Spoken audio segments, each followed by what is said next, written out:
It's Tuesday, May 1st, and you're listening to the Geek at Geek News Central, show number 761.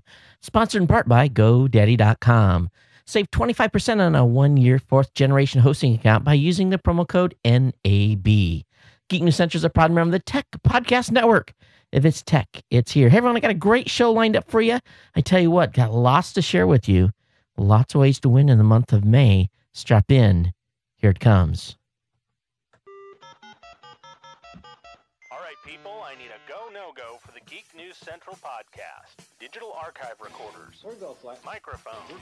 Video feed. Web browser. RSS data stream aggregator.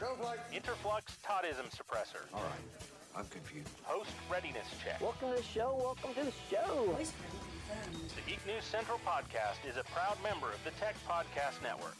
If it's tech, it's here. All right, ladies and gentlemen, we are ready to go. Cue Todd in 5. Button, who's got the button? 4. There is no cause for alarm. 3. Everybody hold on to something. 2. Just press the button. 1. Aloha and welcome to Geek News Central, coming to you from Honolulu, Hawaii, from the studios here. And I tell you what, hey, everyone, welcome to the show. Of course, my name is Todd Cochran, and I want to encourage you to get over to geeknewscentral.com. Check out our great content. Of course, check out all of our archive podcasts available via the website as well. And really, once you get over there, it's real simple to get subscribed to the show. When you're at geeknewscentral.com, second column of the website, you're going to find the RSS feed, iTunes, Zune Marketplace, every place you can think of to actually stay subscribed and stay connected to the show. You definitely want to get hooked up with our newsletter as well. The newsletter contains everything that I'm going to talk about during the show that gets sent out immediately following the show. It's not a chit-chat newsletter. It's strictly business, where I send you the links to everything that we cover during the show. Of course, I want to make sure that you check out our blog posts. They're happening over there on a daily basis. Our writers are kicking out a lot of great content. Got a great team. And of course, we had a record amount of traffic in the month of April, and I hope to continue that trend in the month of May. Well, I tell you, it's been a week or so since I've been back here in the studio in Honolulu. It's great to be home, and they're going to be here for a few weeks. And actually, my wife and I were poring over the schedule this evening, and we're trying to figure, where can we schedule a vacation this year? And honestly, and I'll talk about that in a few minutes, it's time for a family vacation. But just trying to figure out where to put it is proving to be very, very challenging. Of course, I want to welcome listeners that check into the show from around the world. Thanks for being here, and thanks for staying subscribed. For all of you that are longtime Ohana members, of course, those of you new to the show, I want to welcome you as well. Well, I tell you, it's coming back from Florida after spending a week in the Jacksonville, Tampa area. I had a great time, but the humidity was starting to crank up a little bit there the end of the week in Jax, and I was actually happy to get on an airplane and get out of there before the true, dearth of the humidity was to set upon Jacksonville in the Tampa area. But back here in Honolulu, absolutely beautiful, standard Hawaiian weather, nice trade winds. I got the studio window open tonight. Got a little night jasmine blowing in here. I can smell that up, so it smells beautiful. My son came into the studio tonight. He said, "Dad, did you spray perfume in here?" And I'm like, "No, that's the night jasmine." And he's, "Oh, it smells so good." And it does. It just sits here. And even though the wind's blowing in a little bit, and I have a little extra hit to the microphone from time to time from the breeze, cannot complain. So, of course, if you're checking out the show for the very first time, there's obviously a great number of ways to watch or listen to the show. You can check us out always on the Roku, the Boxy, Samsung Smart TV, Google TV, on the Tech Podcast channel on those devices. So you find me in there under the news section. And, of course, you can always, again, like I said earlier, subscribe to the show. And that's really the most important part. And for those of you that are Ohana members, if you're looking for cool stuff to support the show, go to cafepress.com/Ohana store. Well, I tell you, GoDaddy has put together a great deal for us for May. And this is for all of you that have been really, at this point, kind of sitting on the sidelines and trying to decide what you want to do with setting up a blog or buying some domains, because I have a deal here that's going to go on the same theme that we've been promoting for most of the year here. But this is special. This is a special deal for those of you that are going to set up your GoDaddy accounts for the very first time or set up new accounts. We got a special offer, 25% off on your first order. Okay, so there's a little bit of details to this. Here's what you're going to be able to do. You're going to be able to basically buy almost any other product along with domain names. And when you get to the checkout counter, works on your first order only. So if you load it up and get a bunch of different stuff, get a hosting account, get some domains, get some of the extra third-party services they have that's available at GoDaddy. And when you get to the end, if you enter the promo code 25May3, 25May3, you'll be able to save that 25% on that entire order. That's a one-time use it or lose it code. And all you really got to do is go over to GoDaddy to support that. Of course, I've got a link up in the show notes. You can come over to geeknewscentral.com and actually come to the GoDaddy page at geeknewscentral.com/GoDaddy, and you will find all of my promo codes. Now, here's something that a lot of you have been waiting for. We had an issue with our renewal.com code. And what was happening was the ComSale and ComSale 2, when people would go to check out, they weren't getting a discount on the .com, but they were still getting $7.99 on new .coms. So what I've got now is I've got a new code, ComSale3. ComSale3 will get you renewals, .com renewals at $8.49. This is for new and existing customers. So you can get the new domain for $7.99 by using ComSale. ComSale3 will now get you the .com renewal at $8.49, saving you $1.50 really on most domain on .coms when you're doing renewals. So definitely check that out. Of course, all my codes are there. Lots of promotions going on. Our NAB promotion where you're getting 25% off on the 4th generation hosting still available. All that stuff by using promo code NAB. We want to thank GoDaddy for being a longtime sponsor here. And but anyway, lots of great deals here in the month of May. For those of you that are listeners of this show, share my codes. Basically post them other places, tweet them, and every time someone makes a purchase with a promo code from Geek News Central, you help me keep the lights on here at the show and allowing us to do what we do. And to be honest with you, without the GoDaddy sponsorship, without our Citrix GoToMeeting sponsorship and other supporters, we would not be able to continue to have all the great writers that are writing for Geek News Central, because all of our writers are paid positions. And, a lot of the stuff that I do, going around and bringing you content from CES, bringing you content from NAB, would not be possible without the support of the sponsors. So really, if you're a fan of the show, fan of the website, we definitely appreciate your patronage when you use the sponsors of the show. All right, let me go ahead here. And of course, as always, you can reach out to me on Twitter at Geek News. You can contact contact me via email at geeknews@gmail.com. Of course, the hotline is open at 619-342-7365. That's open 24 hours a day, 7 days a week. We actually got a voicemail that came in, or a hotline call that came in between the last show. So we'll play that a little later during the show tonight. So, of course, again, my name is Todd Cochran here at Geek News Central at geeknewscentral.com. All right, I want to talk just a little bit tonight about a couple of issues, and this is for all of you that have been longtime listeners of the show. Here we are. We're at show 761. And if you think about that, we've been going strong since October, or I've been going strong since October of 2004. And oftentimes I have to, while I am completely motivated and completely dedicated to doing the show, it definitely is a long-term commitment to every Monday and Thursday night to record the show, make sure it gets out there. And you guys notice when I went to NAB, when I went to CES, and when I've been going to certain events, if I'm pushing it on time not only from a sleep perspective or just a schedule perspective, you guys notice that I'm skipped a few shows here and there. And, and for years, I never, ever really missed an episode. But more and more, I'm learning, in order to maintain the long-term stability of the show, there are certain times when I just have to take a show off.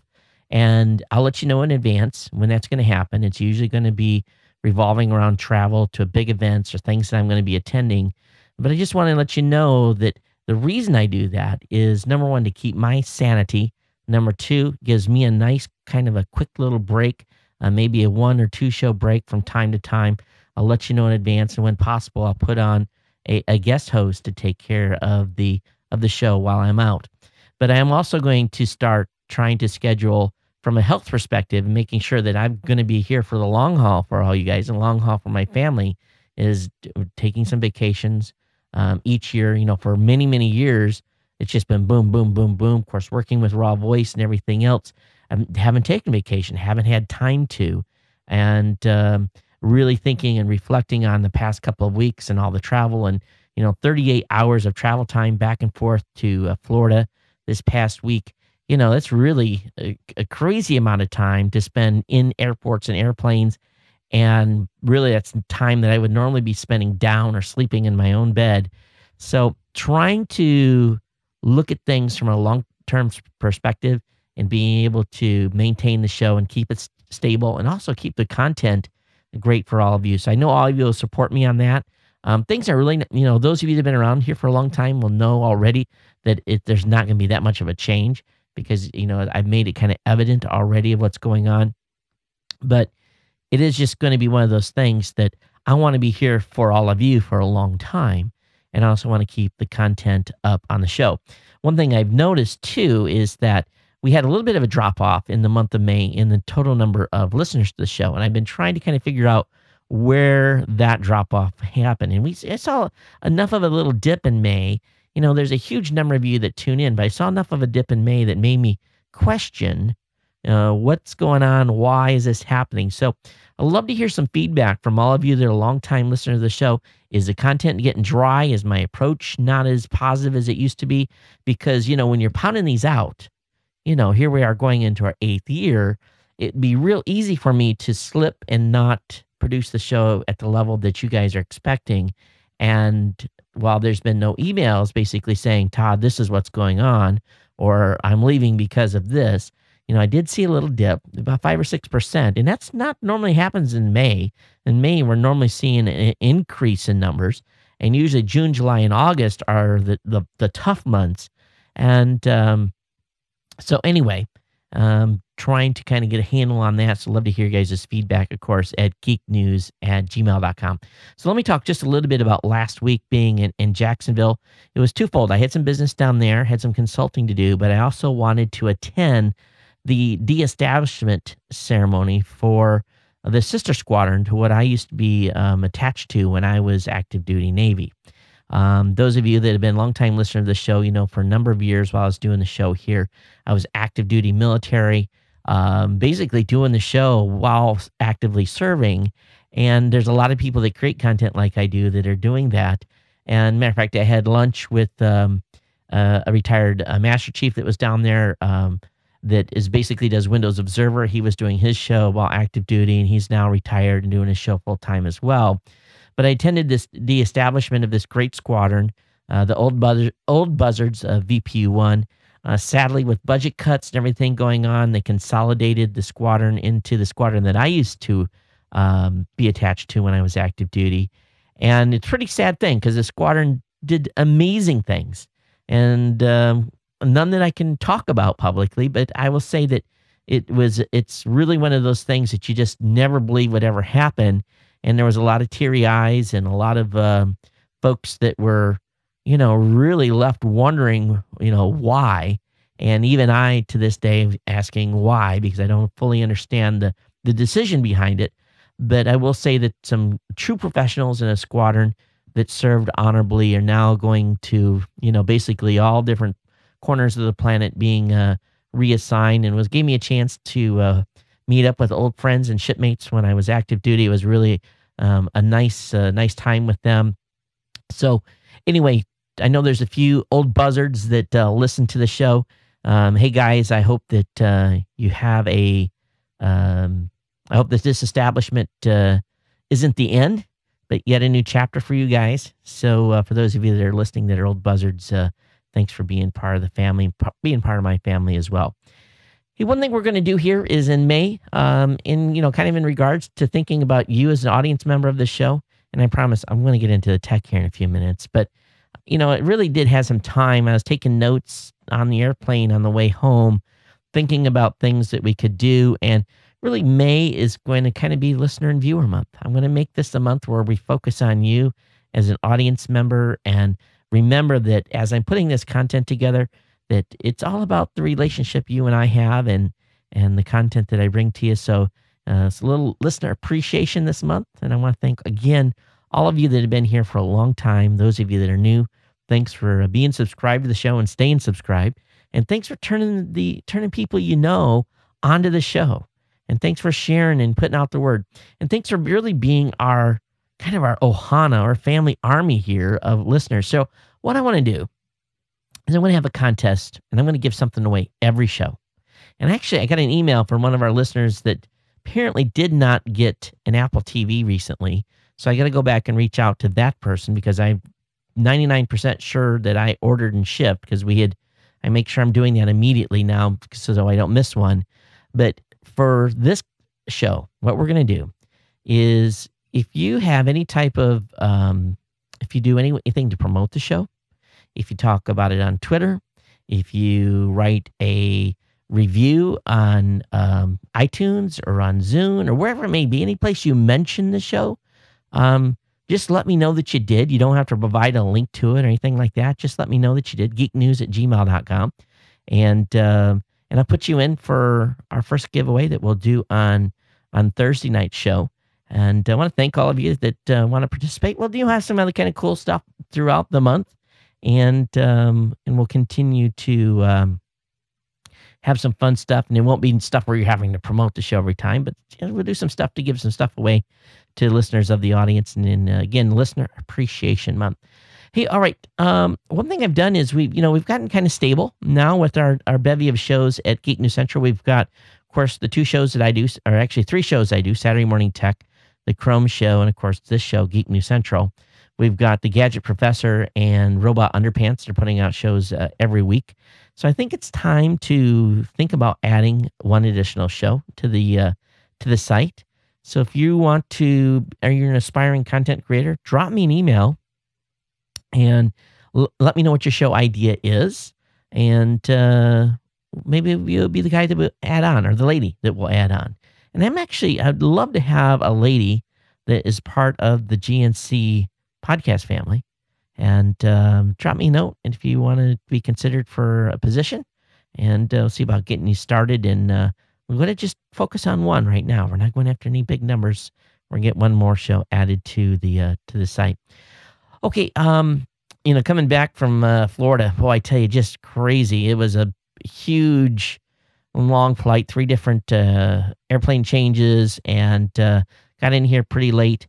But as I was flying back, one of the things I was also thinking about was exactly what we're going to do with the travel studio. And I got it all specced out and spent some money on Sunday ordering stuff from B&H. So it's going to be really cool. It really is.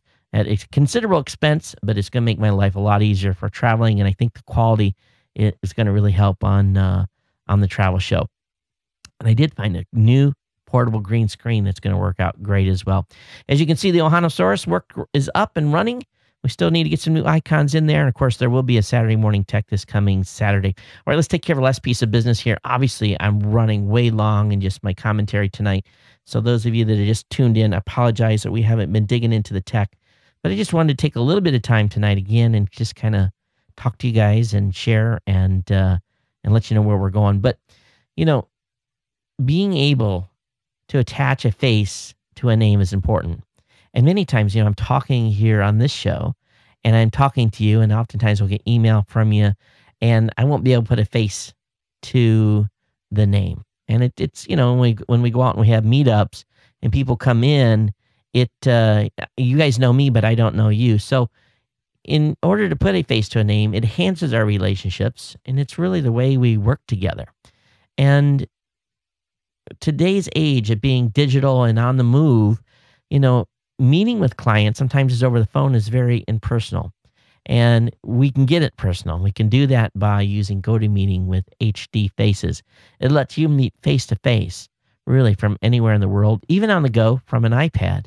So here's how it works. With GoToMeeting by Citrix, it takes just a webcam and a click to collaborate in a group HD video. You can see the attendees eye to eye while collaborating on documents in real time. You instantly feel connected, even if you're thousands of miles apart.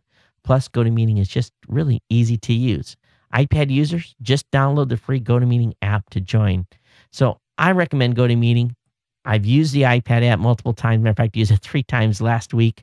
And this is easy to start hosting meetings. All you have to do is really just go over to gotomeeting.com. And let me bring up the website for you so you can see, those of you that are viewing.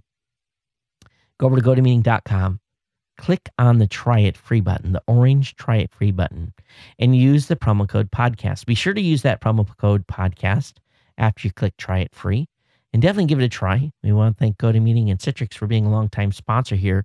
But really, meeting face-to-face with HD Faces is absolutely awesome. It really is. And it's amazing how well it works with the iPad. You know, you can see up to 6 people on the top part of your iPad, and you see the presentation below, or you can turn it so you get landscape mode and they're down the side and you can see across. It just works. It's really, really awesome. So tonight, what I'm going to do is, let me look at my list here of stuff that I talked about. Going to be going to Blog World, a new media expo in June in New York City. So we'll probably be doing a meetup in New York City. I'm going to be in there a very short time. I'm going to fly out of here. Let's go ahead to that month. I'll probably fly out the night of the 4th. Which is my birthday, get into New York City the 5th, and then be there 6th, 7th, and then fly back on Friday of June 8th. So if we do a meetup, it'll probably be Thursday. Now, it all depends. I have to figure out what day we'll do, but those of you in the New York City metropolitan area, definitely we can do a meetup there in New York City. I think I'm staying at close to the Javits Center at a Hilton property. So, anyway, we'll talk about that more as we get near that time frame. Do have a couple other trips in May. Be going out to Washington, D.C. for a couple of days, and then where else? I think I'll be in Texas. I think I'll be in Austin. So I think there's 2 trips planned in May. So just got to, this thing's a machine. It's got to keep greased and keep moving forward, and that's the way it goes. All right, let me go ahead here and get into the tech content. And I got an email here from John. And we'll talk about that on the next show. But John, thanks for the feedback. And I think I know what his response was, but we'll get into that later. That's cool. That's like instant feedback. I love that. I really do. Okay. I had to laugh today when I saw this one. And this is not a get up and stomp mode, but a study says that wind turbines, these green wind turbines, they're creating great energy for us, are raising the surrounding area temperature, but only at night, and they are having an effect on climate change. So you've got a windmill in the middle of a cornfield that's causing the temperature to increase. Now get this, 0.72 degrees. And it is contributing to global warming.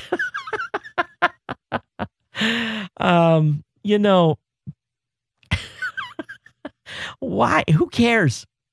Who cares, right? The next thing we're going to know is people are going to be, you can't run the wind turbines at night. You can't. Oh, man. I wonder how much that person got paid to do that study. I really do. I just had to laugh. All right. There's an article that hit today by a gentleman that is well known in the space. His name is Adel Dash. And here is the title of this. And it's something that it just resonates so strongly with me. He says, why you can't trust tech press to teach you about the tech industry. And his commentary is good, but here's and I'm going to link it up in the show notes. I'm going to let you guys read it yourself. But here's my commentary. I spent really 24 years heavily embroiled in technology, advanced technology, and it was more on the hardware type of stuff, hardware and software. And so that was my background on the aviation side. And of course, I was a geek and I had to do computer stuff and run a BBS. I consider myself a techie, all right? And usually I can talk very good about, well, there's a great English, right? I can talk well and to the point on tech topics. But there are some techies out there that claim they're techies, or bloggers out there that can say they have tech blogs that know nothing about technology. They say they do, but all they really do is they're like a cow. They chew their food, they swallow it. It goes into one stomach, and when they're ready to really kind of process it, they regurgitate it up into their mouth and they chew it up, and it goes into the next stomach, right? So some tech guys, all they really do is regurgitate stories. And I hate to make it that graphic, but oftentimes they'll add a little commentary or they'll try to put a little spin on it. Obviously during the show, I talk about tech and I give you guys my spin. So maybe I'm not so different in that standpoint. But one thing that I've told all of our writers at Geek News Central is, even if you're writing about a topic that someone is talking about, I really want you to write your own article. I want you to come up with your own piece and your own opinion and not regurgitate what someone has said. We don't get a lot of scoops per se. We're not a TechCrunch. We're not an Engadget. We're not a Gizmodo. The audience that comes to GNC is obviously probably a little different. And I'm sure most of the audience at GNC reads those other blogs, in which you should, because they're big, right? And they usually do a very good job. But at the same time, I read some stuff on some of these other tech blogs, and I'm like, did you just cut and paste what you just read? Did you take time to really look at the issue, and did you look at the piece of software? Or did you how did you really look at it? And I've tried to do that on this show and on the website. And I think that's what makes us different. Are we doing it successfully? I don't know. We're paying people to write, and we're being able to support the show through this audience. So I think so. I guess that's the main thing. My family's being fed because of this show. And do we get the type of traffic that a Gizmodo or an Engadget does? No, I wish we did. If we did, I'd have 10 people sitting, in an office here in Honolulu, and not, and we'd have a, more formal setting. But it works. What we have now is fantastic, and we got great writers on the site. So I think the main thing is, and the thing I try to do here is I try to do my homework. And oftentimes, if I find an article that I'm not 100 up to speed, I'll kind of cover it in the show. And what I'll try to tell you too is, maybe I don't know the full story, and I'll try to give you what I need, but tell you to go in and read the story yourself and get informed with the direct story that was linked. So I think that he's right. There's a lot of tech bloggers out there that put out crap, and I hope we don't do that here. And I want you to call me on it if we do. If there's something that comes up that is not right, or if I report on something wrong, or a writer's report on something wrong, I expect you guys to hold us to a higher standard and say, hey, that was wrong, or you missed that. And you guys do.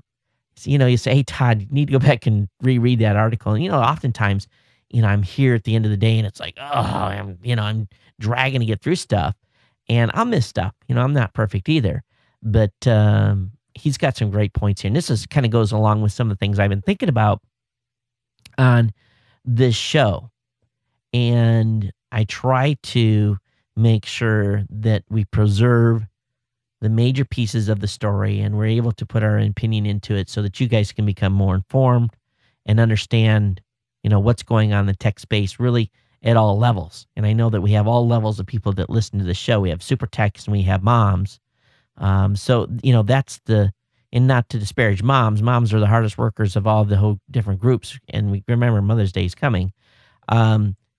So, it is a full gambit here. And I try to cover that full gambit. And while at the same time trying not to ever speak down to anyone and have you guys here as part of the conversation. So anyway, I just completely agree with what Anil said there. I have the link in the show notes. You guys can read through yourself and love to hear your feedback on this.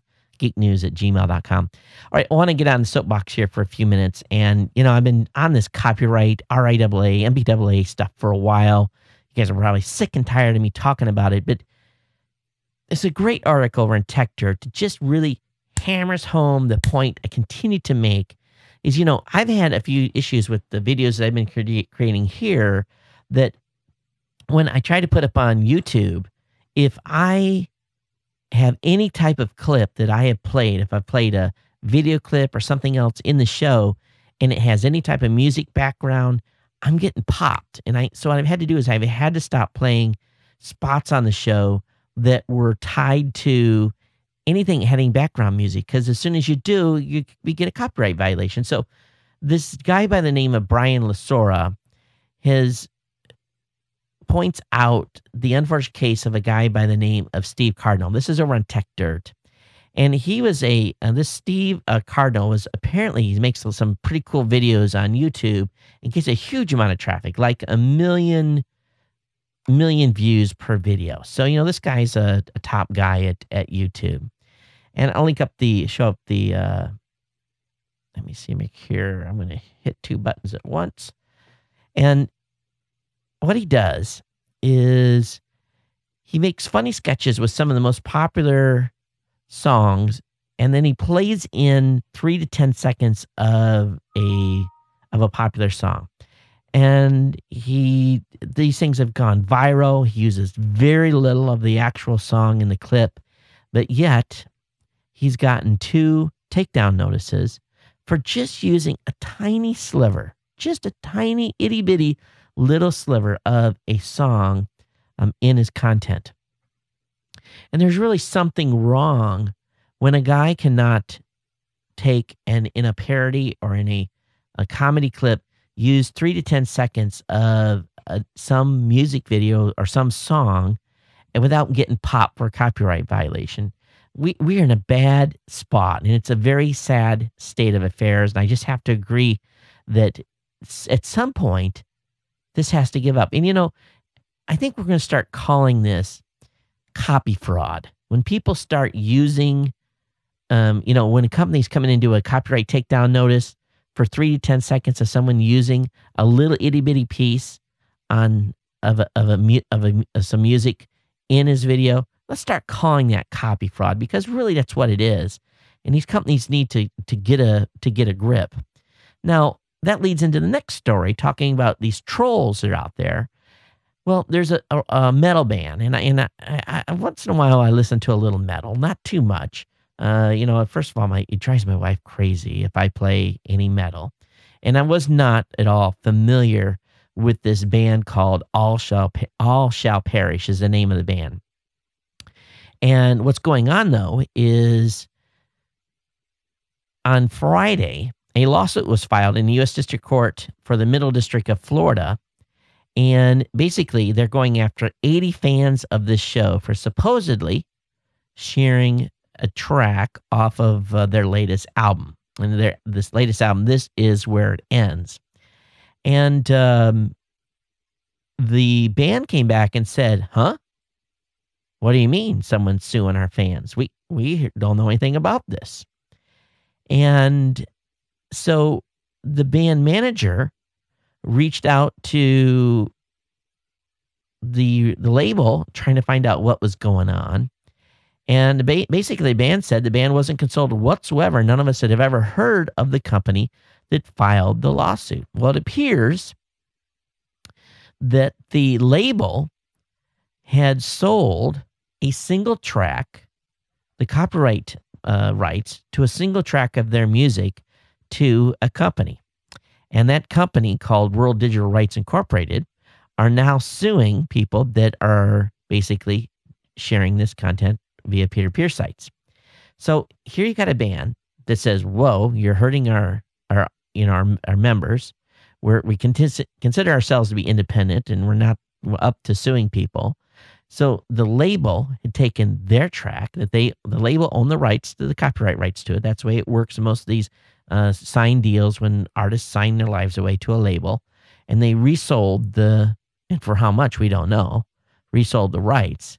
But anyway, World Digital Rights, they want 150 grand each from each person that shared.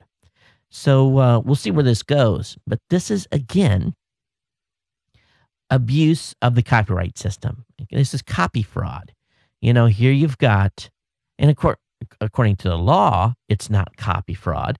It's legitimate copyright violation, and the legitimate copyright holder apparently is able to go out and try to sue these people. Yet the content creator is basically like, they're the ones that are going to be held accountable by their fans. Fans don't care. Fans don't understand how the copyright works on media. When I did my book in 2005, Podcasting to Do It Yourself Guide, which was, for those of you who don't know, was the first book out on podcasting. When I signed the contract, I signed the copyright rights over to Wiley Publishing. With some exceptions, I basically got some provisions put in to be able to reuse portions of it on my website and quote it and use it in giveaways, basically so I wouldn't get in trouble, a copyright violation of my own book. And basically what way they did that was they said, listen, we'll let you hold the copyright if you want. But as soon as someone takes your book and digitally publishes it in China, we want you to go after that group in China to enforce the copyright violation. It's going to be on you and your expense account. So I really didn't want to do that. So that was one of the reasons why I agreed when I wrote my book to allow Wiley Publishing to hold the copyright on the book, with me retaining personally the rights to the content and being able to do what I wanted within reason. So that I just couldn't put the book up on my website and give it away, which I wouldn't have done anyway, because I wanted to earn royalties off the book, which we did. And so this is why bands often do this as well. And something's got to change, because these trolls and this copy fraud out there is just going crazy. Now, not only that, but these prosecutions of people are taking years, and ultimately millions and thousands, millions of dollars in lawyer fees, and often the companies end up with just getting a little bit of money. So it's a lot of lawyer time, and it's just ugly. It's something has to give. Don't you guys agree? And this kind of rolls into my next topic. It talks about, and we talked about journals here on the show already, but there's another great article on Tech Dirt, and for some reason, Tech Dirt hit 2 in a row tonight. And they've got an article out talking about Harvard, and wrong button here, talking about Harvard not able to afford subscriptions to academic journals. And we talked about, what got me started on this whole academic journal thing was there was a posting in the podcast mailing list, one of them I belonged to on a Yahoo group. Basically, the person said, hey, if you come take a survey and let us know about your show, blah, blah, blah, we're going to, we'll give you access to the results. We'll send you the PDF of it. And by the way, we did one of these before with you guys. And if you want to go check it out, go check it out. And I did. And it said, hey, you got to pay us $40 to get access to the journal entry and some, one of these journal machines where you basically have to pay to play. So there's growing anger among scholars who say that their work is exploited by academic publishers. And the scholar revolt has spread to Harvard. And basically, Harvard has basically had it. Harvard's annual cost for journals from their providers now approach $3.75 million. Now, this was in 2010 prices. The comparable amount accounted for more than 20% of all periodical subscription costs and just under 10% of all collection costs for everything the library acquires. So just think about that. So, Harvard, very distinguished university. You get a degree from Harvard, you're set from life, and you can almost, you're going to be able to demand a much higher pay rate when you go to do a job interview. But they said some journals cost as much as $40,000 per year, others in tens of thousands. Prices for online content from tube providers have increased by 145% over the past 6 years, which far exceeds not only the consumer price index, but also the higher education and library price indices. So our Harvard Facility Advisor Council has come up with solutions. This can't continue. It cannot continue. And so what are they going to do? They're going to make sure that all of their papers are basically they're going to make sure that all of your own papers are accessible by submitting them to DASH, which is called Digital Access to Scholarship at Harvard. So in other words, anyone's going to be able to submit their papers to them. They're asking writers to consider submitting articles to open access journals or to ones that have reasonable, sustainable subscription costs. So they're going to move to a more open model. And number 3, they're saying if on the editorial board of a journal involved determine it can't be published as open access material or independently from publishers, that practice pricing described above, if not consider resigning. In other words, they say just walk away from the journal. And with over 10,000 academics now who have joined the Elsevier boycott, this is, another big body on these journals saying we've had enough. And here you've got academics writing papers. They're going through academic review. And then they get published. They have to get published into a journal. And then the journal takes the work that you did, largely under tuition or for free or as an academic that's writing stuff to get grants and so forth. Then you have to pay to get access to that person's writings. And oftentimes there's government funding involved. It's actually, it's a project where the professor is writing a paper on something and he's done it with government funds or state funds, and then it's still, you have to pay to access it. It's just broke. And so Harvard's upset. And I think we're going to see more of this. And hopefully over time, these published works will start becoming more accessible through an open process. Now, on the legal side, today, Facebook likes, at least in the first initial legal challenge, are not protected by the First Amendment. So essentially what happened was that a employee was fired by a sheriff's department after they liked the Facebook profile of someone running for election against their boss. Now, number one, probably not good head work to be a deputy or be a clerk or a client, working at a sheriff's department, and then you go on Facebook, someone else that's running for that position, and you're not working for them. So probably number one, wasn't good head work to do that. You can always support someone private, help with a campaign and do different things without liking them on Facebook. But this person was fired and over liking them.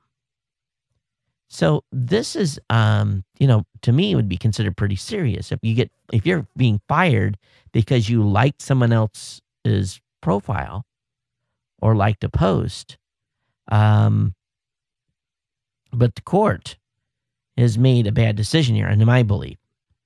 The court's conclusion on qualified immunity may or may not be defensible, but the court veered off course in concluding that a Facebook like is not speech.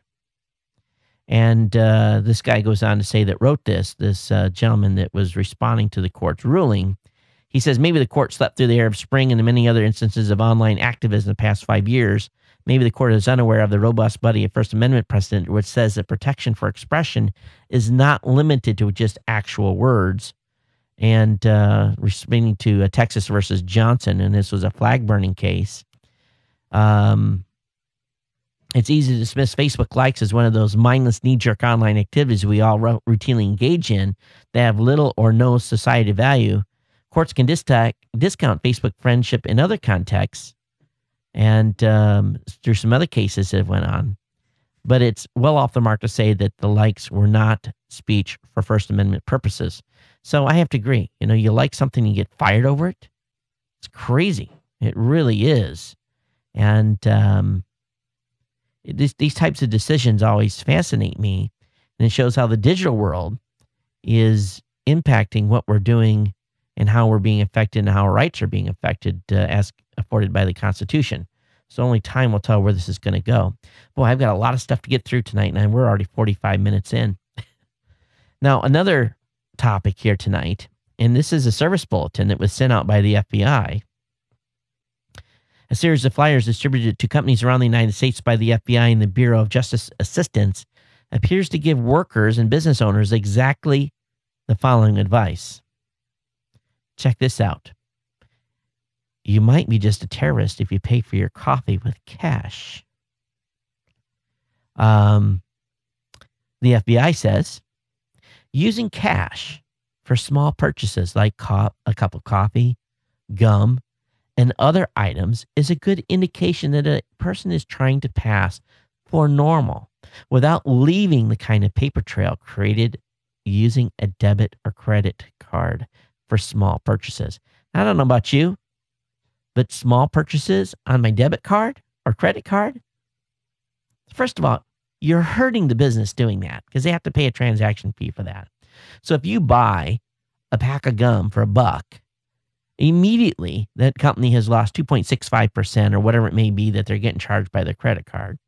So, they're saying, the FBI is saying that they want coffee shop owners and other customer service specialists to be on the lookout for people who are using cash. Cash is evil. What is wrong? What is wrong? This is amazing. Are we back in the days of McCarthyism? Did you see that guy? He just paid $3.11 for his soda and bag of chips at that 7-Eleven. We must follow him. He must be a terrorist.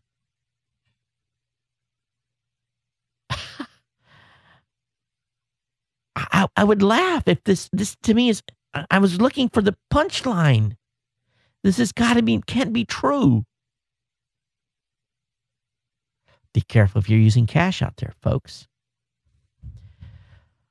All right, let's talk about Mega Upload. MegaUpload.com has got money, Mercedes, and a whole bunch of other stuff back involved in, and also has apparently been involved in the political scandal. So .com is going to get back $750,000 New Zealand or $614,000 in cash that had been confiscated from him, in addition to his Mercedes-Benz G55 AMG worth $250,000 with a license plate police. .com has also continued to receive $16,000 in monthly living expenses off the interest of his New Zealand $10 million government bonds. His wife will also get her living expenses and medical bills paid, and she will have use of their seized 2010 Toyota Velfire worth $60,000. So apparently, the case is not going good. The government has screwed up. That, of course, the High Court lawyer ruled that a court-ordered seizure issued in January was not valid. So, anyway, he's getting some of his stuff back. And not only that, apparently, .com made a donation to a political person, did two small $20,000 each donations. And apparently he's saying there was asked to kind of hide it when he donated it to this council person. So looks like the story continues. This guy's, I'll be very surprised if he ever gets deported. Now, in the UK, insanity has ensued. The United Kingdom High Court ruled on Monday that the Pirate Bay must be blocked by all local internet service providers, thereby cutting it off for potential use space of over 50 million users.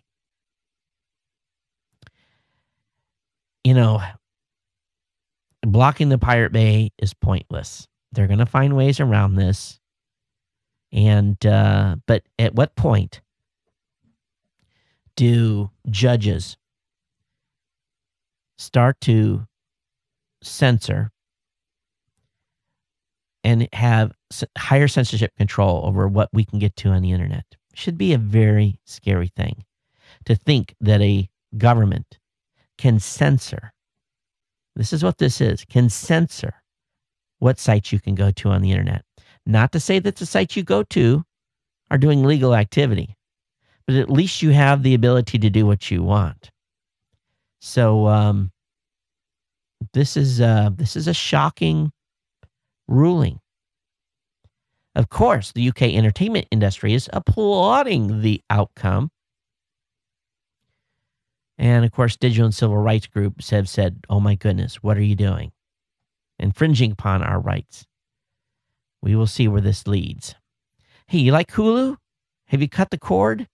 Well, the sun may be about to set on one of the best web-based video on-demand services. According to the New York Post, Hulu will soon require that you prove you pay a TV subscription to watch shows on the streaming service. They are trying to do everything they can to preserve and save the cable industry because that's where they get the most of their money from. On the security side, equipment makers have been caught installing a backdoor. And the only reason that they're going to remove the backdoor from their firmware on these hardware devices is because it got called out. A company called RuggedCom, which makes switches and different devices that are used in the electrical grid used by the military and a variety of other vendors, commercial vendors. Apparently, you could log onto this thing easy. It wasn't like complicated and easy to hack. And they've known for a year they've had an issue. But apparently, until someone called them out and announced publicly after they had warned them multiple times that they're going to do so, RuggedCom finally agreed to basically patch their systems and remove the back door and any semblance of ways to get into it remotely. So we'll see where this goes. But again, more infrastructure stuff being impacted. SETI is going to be helping the U.S. Air Force track space junk. They've signed a contract with them. They're going to be doing that. So that's kind of cool. They're going to be using their big array. Along with that, a Soyuz has landed safely in Kazakhstan. So a Soyuz spacecraft carrying 3 International Space Station crew members landed safely in Kazakhstan this past Friday. And so they had on board were NASA astronaut Dan Burbank, Roscosmos cosmonaut Anton Ivinshin, and Anton Sokolov. I just destroyed those names, who spent 5 months in space. So they're back, and they're going to be replaced in a May launch with 3 more members. We're just about 100 days away right now from the touchdown of Curiosity. So this is exciting. We're going to be in the Mars landing business here again very soon. So cannot wait to see this happen. Of course, one of our rovers is still doing well on the ground. It's been there forever, but it's about to be joined by the newest rover. And of course, that'll be an exciting time. We'll have that coverage here as live as it can be. They've been saying Moore's Law was going to end forever. Another physicist has come out and said that after the next 10 years, Moore's Law is going to be very hard to sustain. So I'll have that link up in the show notes. Hey, any of you are using the Sirius XM iPhone app? I've got a Sirius XM account. I use it basically for live streaming stuff when I can't get some content here that I want to listen to. Listen to Howard Stern once in a while. The guy's insane. But just the stuff he's able to get away with, that just amazes me. But it's official. The best feature Sirius XM iPhone has now been removed. And it was basically the ability to, you could select to go back 5-hour rewind. That's been removed from a number of channels over licensing issues. So don't update the app. If you have already, it's too late. The feature is gone, and good luck going backwards. But again, 5-hour rewind will not be available on every station for those of you that use the Sirius XM app. All right, today Microsoft announced a big one. Barnes & Noble marriage of necessity with Microsoft. $300 million has been invested by Microsoft. Essentially what's going to happen is that Barnes & Noble will spin off its Nook business, and that software giant Microsoft is going to be investing in the company, setting up in competition with Amazon. Microsoft will own 17.6% of the new company, temporarily named NewCo. Um, so the partner said the investment will allow Nuco to accelerate the introduction of the Nook bookstore in international markets and give a shot of innovation to the development of the new e-ink Nook reader. So this is a deal that apparently both companies needed. They're real happy about it. And so we'll see what happens with this. But Microsoft is obviously a little bit nervous, and they're branching out in what they invest in and become partners in. So we'll see where this leads, and if this leads to some competition with Amazon. Hey, Oracle versus Google trial has went to the jury. Does not look good for Google. There's been some pretty disparaging things said about Google over this trial. So what this boils down to is Google copied the Java infrastructure and sequence into the Android core library. Google copied the API documentation into Android's API documentation, and Google copied the Java code. Google copied from Java code into Android code and didn't pay the folks at Oracle anything. And this could end up being very expensive for Google. And they say it's not trivial. There's very substantial copying that Google engaged in.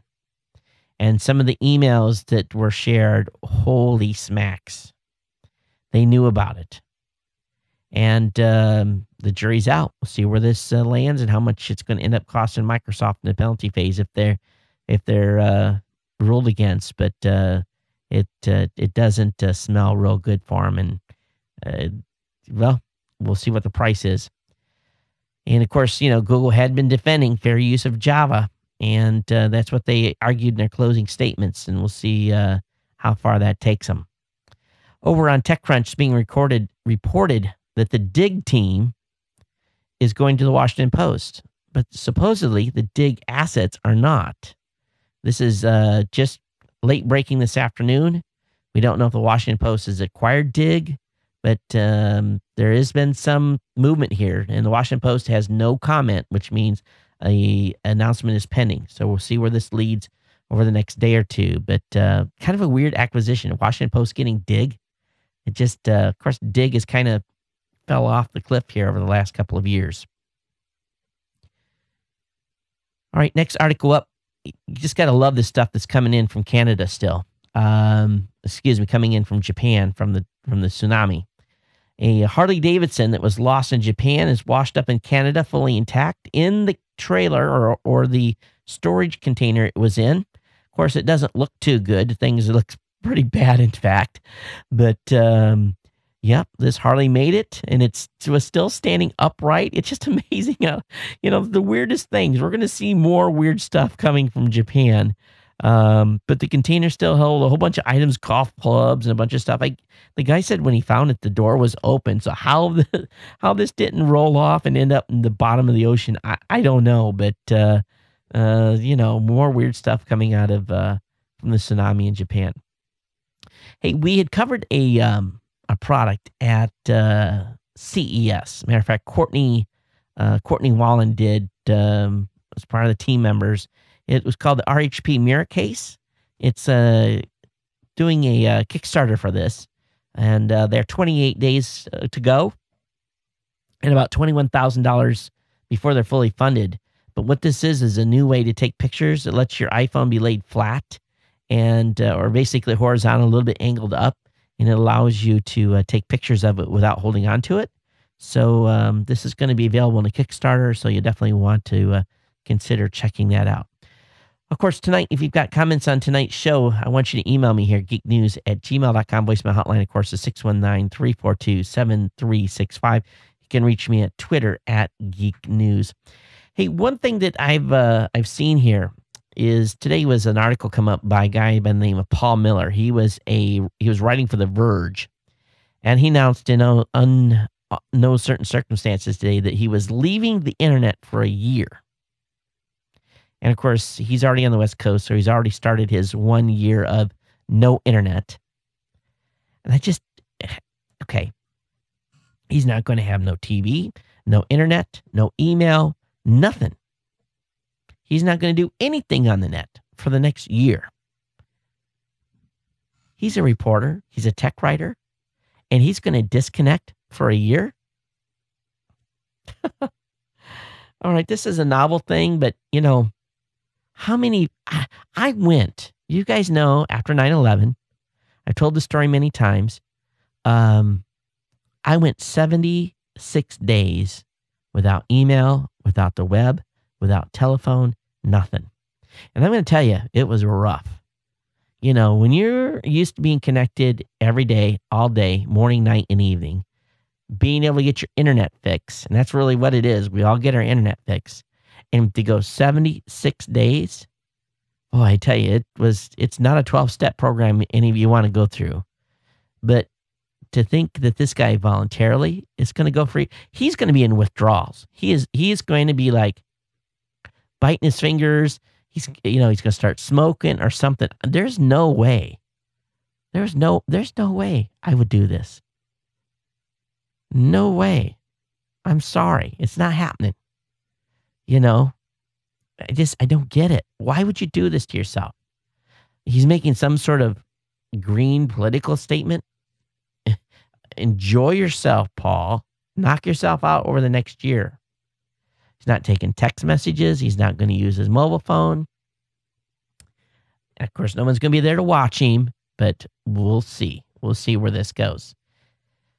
All right, the folks at SpaceX, and I didn't even know you could do this with an aircraft on the pad, but SpaceX today test fired the engines for its Falcon 9 rocket in preparation of the delayed May 7th launch of its Dragon capsule. So the static test fire lasted I think the motor started for 3 seconds, and they shut them off. And this thing's on the pad, ready to rock and roll. And, I thought once you lit the candle, this was it. You're going flying, but guess not. But if you want to watch the replay of the event, it's kind of anticlimactical. It's not that big of a video show, but they show lighting it off, and it runs for a few seconds, and they shut the motors down. So I guess this was just their way of checking the motors out to make sure they were good to go. Those of you that have Canon cameras, and of course I have a 60D here that I just love, and but they've come up with a new application called Trigger Trap. And Trigger Tap is a new way to activate your camera, your flash, or basically be able to take a picture with an iOS device. So pretty cool. This is about a Kickstarter event, and now it's available for about $75. And you basically have to connect it with a cable, and you use the app, but it's pretty slick. I'll have the link up in the show notes. There's multiple ways to trigger your camera to take a picture with this with the Trigger Trap. Watch the video on the website, and you'll get fully dialed in. Hey, Dish Hopper, I thought we covered a company at CES that had this particular product, but Dish Hopper is for those of you that are Dish users. You can put this DVR in there and record up to 6 channels at one time. So don't know the pricing on it, but I've got a link here for a review that was done. Very extensive review, probably one of the best reviews I've seen written up on a device in a long time over on Engadget. So I'll have that link up in the show notes for you to check out. But if you've got Dish as your provider, you'll definitely want the Hopper to be able to record 6 channels at once. All right, it's being reported by Akamai that internet speeds dropped around the world by 14% to just 2.3 megs per second during the last quarter of 2011. They can't figure out why, but net speeds overall dropped. Maybe it's just because more people are coming on in more remote countries, and the speed isn't as great. Maybe that's one of the reasons why. I don't know. Hey, one thing that they're starting to do with technology is they're coming up with some really cool stuff. In the Tour de France, they were monitoring athletes with a device that the athletes wore that was tied to Bluetooth devices.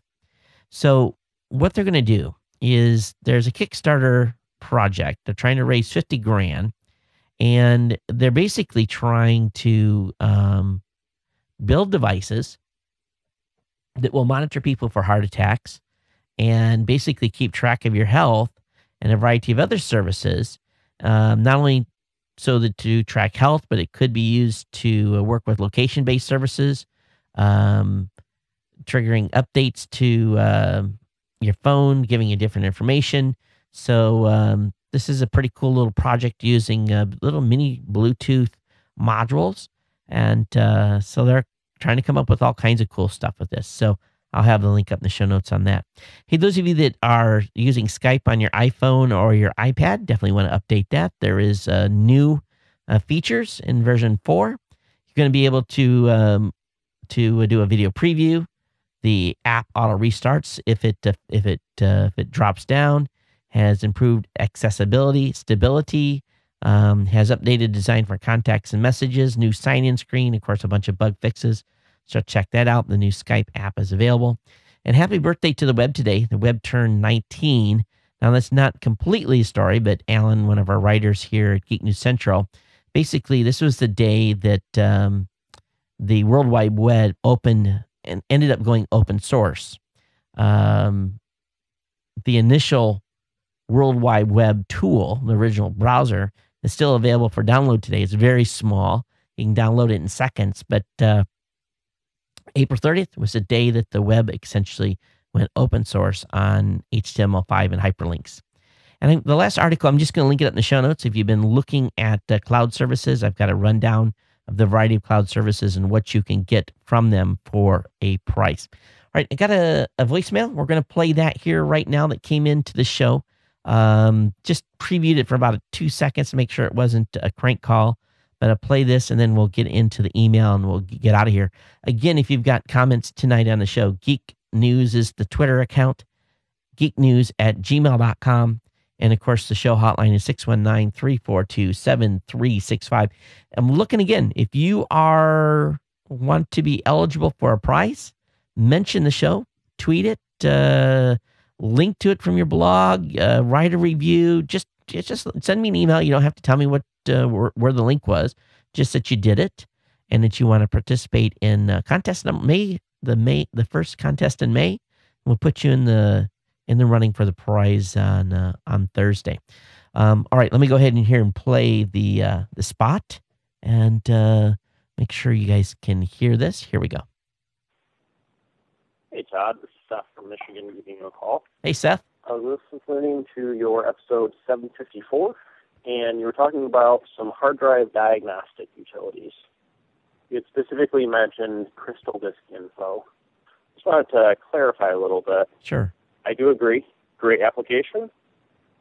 The reason why it's extremely fast is because it's not actually performing any diagnostics. Huh. It's actually just reading what is currently already saved on the hard drive in a log of sorts called SMART.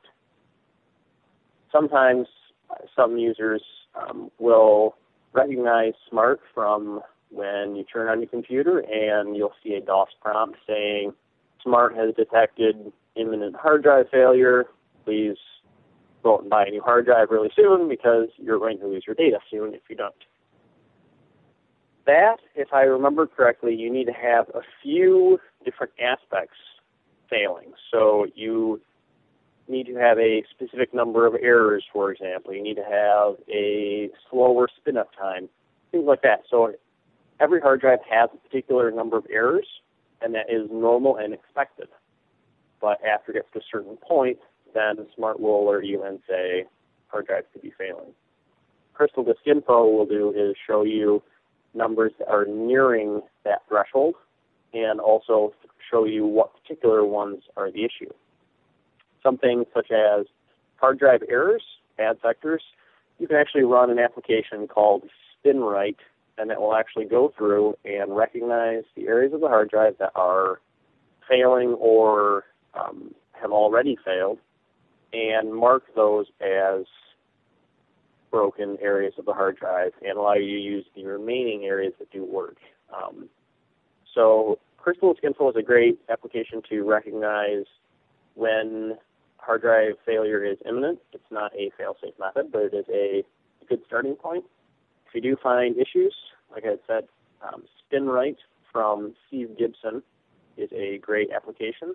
And if you just search SpinRite Steve Gibson on Google, it will come right up. I believe he charges $70 for the app.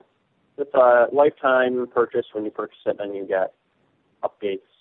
From version 1, you update all the way up to version 6, I think it is on now. So just thought I'd clarify there. Thank you for the great show, and keep it up. Okay, bye. Hey, thanks for calling. Thanks for the clarification. It's always good follow up for stuff that we cover in the show. I definitely appreciate it, and feel free to call in again. Again, that show hotline is 619-342-7365. You got an email here from Kevin. Say, Todd, your podcast is not working on iTunes. The episode will not download. Longtime listener Kevin. Hey, Kevin, I tried to duplicate that. Could not find any issue. If any of you ever run into that problem where the media will not download from iTunes, when you reply when you send me an email, let me know where you are in the country. Because what happens is the CDN grabs all the media and then it distributes it to multiple locations in different POPs across the country.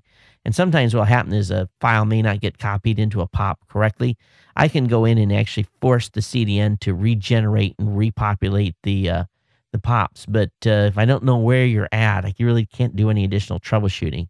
So if any of you run into that, please let me know, and that way I can go back to the CDN also and scream at them for essentially dropping the ball and we can come back and come after them with some reliability credits and so forth.